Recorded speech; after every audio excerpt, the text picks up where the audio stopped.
বিরতির পর স্বাগত।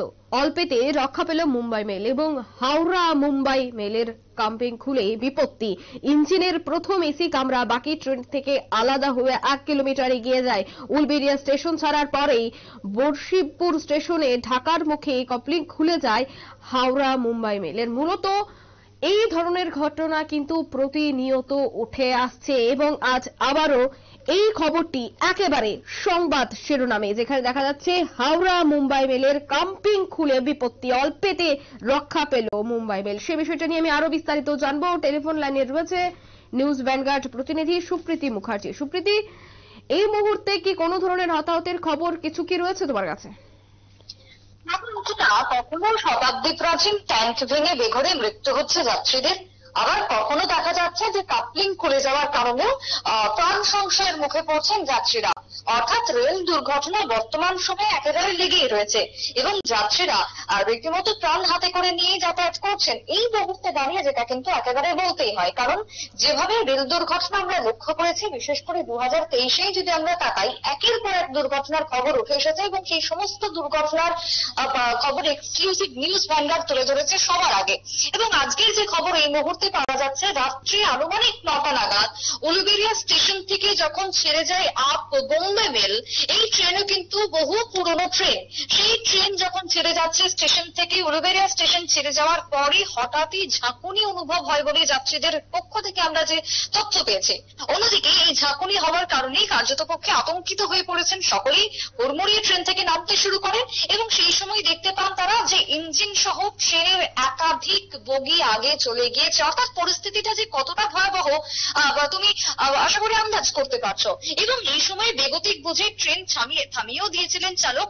খবর দেওয়া হয় ইতিমধ্যে স্টেশনে, স্টেশন মাস্টার থেকে শুরু করে রেলের কর্তারা ছুটে যান, কর্মীরা ছুটে যান সেই জায়গাতে পরিস্থিতি সামাল দেওয়ার জন্য যাবতীয় চেষ্টা চালানো হয়। কিন্তু কথা এখানে নয়, বারবার কেন রেল দুর্ঘটনা হবে, বারবার কেন যাত্রীদের প্রাণ সংশয়ের দিকে যাবে, কেনই বা যাত্রীরা জীবনের একেবারে ঝুঁকি নিয়ে যাতায়াত করবেন ট্রেনে, প্রশ্নটা কিন্তু এখানেই আসছে। তাহলে গাফিলতি কোথায়, ঘাটতি কোথায়, যার জেরেই কিন্তু এখন বারবার বিভিন্ন মহল থেকে উদ্বেগ দেখা দিয়েছে। তবে রেল সূত্রের যে খবর আমরা এখনো পর্যন্ত পাচ্ছি, হতাহতের এখনো পর্যন্ত গতকালকের দুর্ঘটনার কোনো খবর পাওয়া যায়নি। খড়গপুর আপলাইনে ট্রেন চলাচল গতকালকের এই ঘটনার পর বন্ধ করে দেওয়া হয়। যদিও দক্ষিণ পূর্ব রেল সূত্রের যে খবর তা হচ্ছে মিডল লাইন এবং ডাউন লাইন দিয়ে চালানো হচ্ছিল ট্রেন, কারণ অন্যান্য ট্রেনের যাত্রীদের কথা মাথায় রেখে কিন্তু আপাতত সেই সিদ্ধান্ত নেওয়া হয়েছিল। তবে এই মুহূর্তে প্রাথমিকভাবে কি জানা গেছে, কার গাফিলতির ফলে এই বড় দুর্ঘটনার কবলে পড়তে হয়েছে? দেখো, সেক্ষেত্রে গাফিলতি কোথায় রয়েছে এটাই কিন্তু এখন প্রত্যেকটা দুর্ঘটনার পেছনে এক এবং একমাত্র প্রশ্ন হয়ে দাঁড়াচ্ছে।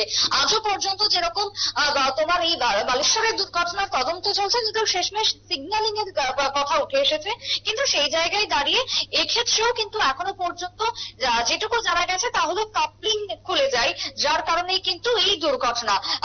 স্টেশনে ঢোকার মুখে কাপলিং খুলে যাওয়াতে বড়সড় দুর্ঘটনার হাত থেকে রক্ষা পেয়েছিল আপ বোম্বে মেল। কিন্তু এখনো পর্যন্ত রেল দপ্তরের যে খবর, রেলের উচ্চ পর্যায়ের তদন্ত শুরু হয়ে গেছে। এক্ষেত্রে ম্যানুয়ালি কোনো সমস্যা দেখা দিয়েছে না এক্ষেত্রে যান্ত্রিক ভাবে কোনো ত্রুটি, যার কারণে দুর্ঘটনার মুখে পড়তে চলেছিল এই ট্রেন, সেটা কিন্তু এখন তদন্ত সাপেক্ষ রয়েছে। তবে সেক্ষেত্রে ইঞ্জিন সহ দুটি বগি ছিন্ন হয়ে যায় এবং যে দুটি বগি ছিন্ন হয়ে গেছিল তার মধ্যে এসি ছিল, এসির ফার্স্ট ক্লাস এবং সেকেন্ড ক্লাস দুটি বগি কিন্তু ছিল। অধিকাংশ ক্ষেত্রে অঙ্কিতা তুমি দেখবে যে যাবতীয় দুর্ঘটনা কিন্তু পড়ছে এসির যাচ্ছিল এবং এসির উপরে কিন্তু খুব পড়ছে। কখনো দেখা যাচ্ছে যে এসির মধ্যে হঠাৎই আগুন লেগে যাচ্ছে, কখনো দেখা যাচ্ছে যে এসির মধ্যে ভেতরের কোন ইন্টারনাল সমস্যা দেখা দিয়েছে, আবার কখনো ছিন্ন হয়ে যাচ্ছে, পুরো ট্রেনের থেকে বগি ছিন্ন হয়ে যাচ্ছে এবং সেক্ষেত্রেও কিন্তু এসি বগির ক্ষেত্রে একাধিক প্রবণতা দেখা দিয়েছে। তাই সেই বিপত্তিকে কেন্দ্র করে ইতিমধ্যে এখনো পর্যন্ত আতঙ্কিত রয়েছে সেখানকার সূত্র মারফত যে খবর পাওয়া যাচ্ছে। তবে সেই জায়গায় দাঁড়িয়ে কার গাফিলতি, কোথায় গাফিলতি, তার জন্য উচ্চ পর্যায়ের তদন্ত শুরু হয়েছে বলেই রেল দপ্তর থেকে খবর। অঙ্কিতা, একদমই ধন্যবাদ সুপ্রীতি। প্রতিনিয়ত এই ধরনের রেল দুর্ঘটনার খবর উঠে আসছে, কিন্তু কার গাফিলতি, কি কারণে এই ধরনের রেল দুর্ঘটনা হচ্ছে সেই কিন্তু ধোঁয়াশাই থাকছে।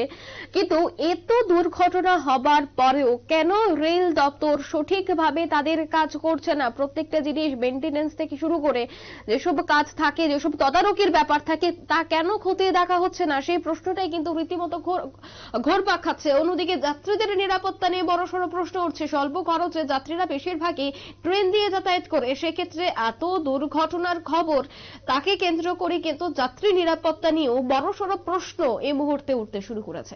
এই নিচে ছোট্ট একটি বিজ্ঞাপন বিরতি রয়েছে আর অন্যান্য সংবাদ, সাথে থাকুন।